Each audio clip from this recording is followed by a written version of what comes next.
Hey, it's Adler from FM 1021, night one of Big Snow Show 17. Backstage here at the Eagles Ballroom with Dan and Patrick from the Black Keys. Guys, welcome back. Yep, thanks for having us. Yeah, Thank you. Thank you for coming back.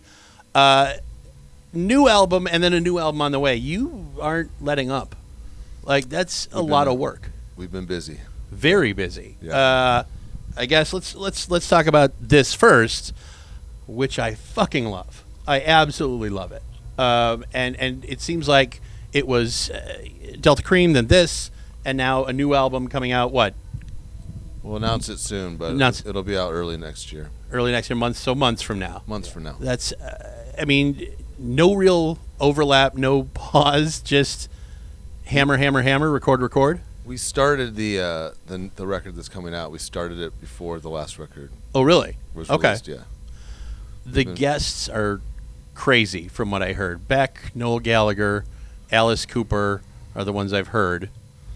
Yeah, I mean, when we were finishing up Dropout Boogie, Dan invited a few buddies in to help with a couple songs, and we'd actually, other than working with Danger Mouse, we'd never really done that before. So we did that, and it was so much fun and so productive that we'd always wanted to work with Beck. So we've known him for 20 years. He gave us kind of one of our first big breaks, took us out on tour in 2003. So we've been buddies for like 20 years. So we hit him up, and he came to Nashville, and we started making some music, and we made a lot of music with Beck. And really one of the only other names that we got to was Noel Gallagher. Dan wanted to work with Noel, and I wanted to work with Noel, so we reached out, and he was available in January, so we flew to London, and we did 3 songs with him there. And we started this new record. We started it sometime in 2022, and we didn't finish it until we left for tour in June of this year. Jesus. So that's a quick turnaround for an album. I mean, even if you started it, but and you produced it, or did Dan the audio? No, wait, who's producing it? We produced it, but we had 2 other people co-produce a couple songs. Yeah. All right. Is it safe to say Beck? And I'm using this from what I've heard in the past. I talked to Matt Schultz, Cagey Elephant, who did a song with Beck, and said within 48 hours he sent Beck lyrics and 2 tracks. He said within 48 hours he got 5 tracks back from Beck. So he said either the guy doesn't sleep or he's just boom, boom, boom, boom. Was it? He's prolific. Is it? Yeah. He's like I always say he's sort of like a faucet that's just turned on full blast and never shuts off. And just has as soon as he steps everything in the studio, if Pat and I have a track ready for him and he likes it, he'll just go. And work off of it? And just, it's endless. And he'll come with melodies, lyrical content. He'll do 3 verses, and then he's like, you know what? I've got another idea for a different melody. And he'll write verses to that melody. Really? Yeah. He just... Having a third person in the room with you two being together for so long, is it just you let him go?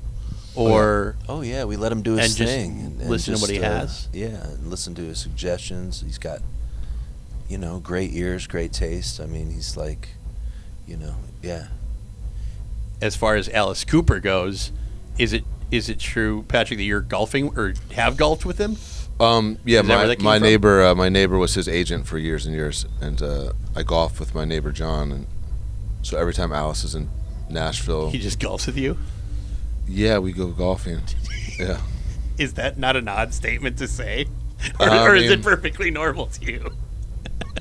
Is your inner 12-year-old going, I just fucking golf with Alice Cooper now. That's what I do. That's my life. It's one of the things I do now. Yeah. His bass player Chuck is coming to the show tonight. Really? I golf with him too. Damn. I golf with Chuck more than Alice. One of the guys in Colony House who I talked to before, who are playing right now, said that they sold you a pair of pants in Nashville several years ago. So that's we are known to buy pants. Buy pants. Yeah. I was going to from time to time. Prolific pants buyers. Dan's he's one of the top pant collectors. Yeah. I do have quite a collection of pants. I don't want to go back on history, but I love this album so much. But specifically, I Burn the Damn Thing Down. All right, that track Can you tell me a little more about it? Because I'm a little obsessed with it. I feel like it's a 50% Beatles song, 50% Rolling Stones song.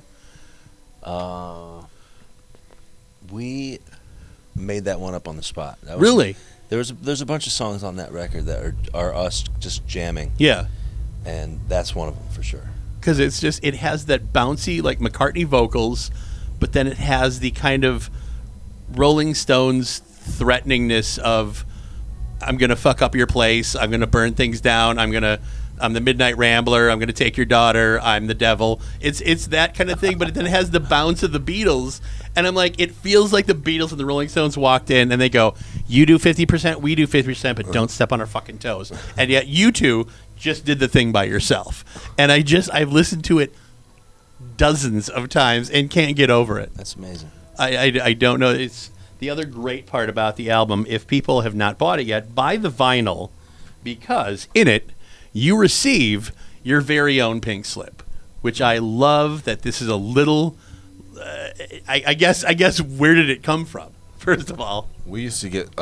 You never got a pink slip? I have been fired twice, but see, never received a formal pink slip. Yeah, I was in just high school we got pink slips. Well, Okay. They were actually called pink cards. And they send you to the office. and it does it look like that where it checks off what you did Yeah. or really? Oh yeah. How many of those have you received?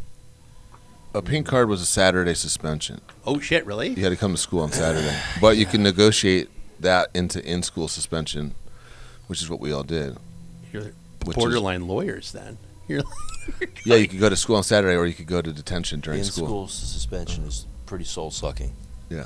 yeah. Versus the other way you're talking Breakfast Club style, right? Mm-hmm. I mean, you're what are we? Mrs. Powell was the in-school suspension teacher, and she didn't take any shit from anybody. No. Is that what it looked like? Yeah. That's what it's formulated after? Yeah. It's kind of great, and I love it.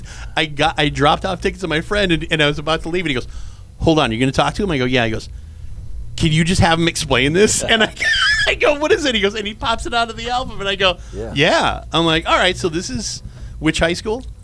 Firestone High School. Okay. Firestone. Oh, that's Which, by the way, Rubber Factory is the first album I bought in Minneapolis. And I was living in Madison at the time, and I listened to it all the way through on repeat from Minneapolis to Madison, which is about 3.5 hours. So that's weird that Firestone High School, I'm assuming, is not the same Rubber Factory that you guys recorded in? We recorded in a General Tire factory. Okay. All the in Akron, it's where all the tire companies were based. Yeah. So Well, the General Tire, we were in the building we worked in is torn down. was it abandoned when you guys were in it? It was like a million square foot factory from 1910, and they were renting out parts of it for like Honeywell. Different companies had little sections of the building because it was so massive. Yeah. But most of it was abandoned, and it was really full of some nasty stuff. We were too scared to be there by ourselves at night. So Yeah, it was we had creepy. to work together. And when they tore it down, it became a super fun site. So now it's unbuildable Oh, really? land. Yeah, it's full of asbestos and all kinds of stuff. How much were you renting it out for studio We space? overpaid for it, and it was $500 a month, and we had full access to probably Really? 10,000 square feet. Yeah, You were bringing your own stuff in? All your own recording equipment? yeah, and we brought it up to the second floor of this huge building, and it was so heavy that we just left most of it there. were there just people like flopping there too? No, I would go visit it for the following few years, and the stuff was still there. Really? So it kind of was like a museum. I had this mixing desk that I bought for $500 that used to belong to the band Loverboy, and somebody for $500 drove it from Red Deer, Alberta, all the way to Akron. and the thing weighed like 400. All for Pat to leave All it for you in just the building abandoned it. when it got demolished. I mean, it was 400 pounds. We carried it up these stairs, and then essentially once we were done with the record, we just So working for the weekend got we brought some it the same upstairs and put it in a room the size of a closet. yeah. It made no sense. It So made you- no sense. You just kept on visiting this equipment and it's like, We didn't know what we were doing. Still we there. just kind of making it up. Yeah, but the U.S. military took a cue from us. You know, just leave it. just abandon. And Yeah. either it's still going to be there or somebody's going to take it for Yeah. parts and take the copper out. We That's fine. we introduced that concept to They them. abandoned ship. We became defense contractors. Ohio is a magical place. Let's be honest. Yeah, it is. Every city's unique. Every part's different. Even the cities are amazing. Guys, I want to save your voices and your energy, but thank you so much for doing this. Real quick, does the album have a title upcoming? Yeah, but we gotta wait to announce that. We can't talk about it. Okay. You'll find out in a couple weeks. We contractually can't say anything until the first of the year. I don't want to violate any contracts. We could say it. We just have to beep it. Yeah. Beep. Yeah. There we go. That was it. You guys missed it. Did my own effects there, guys. Thank you so much. Good seeing you again. Yeah, see you great to too. see you. Have a great year. Thanks. Right, you man. too. See you again soon. All right.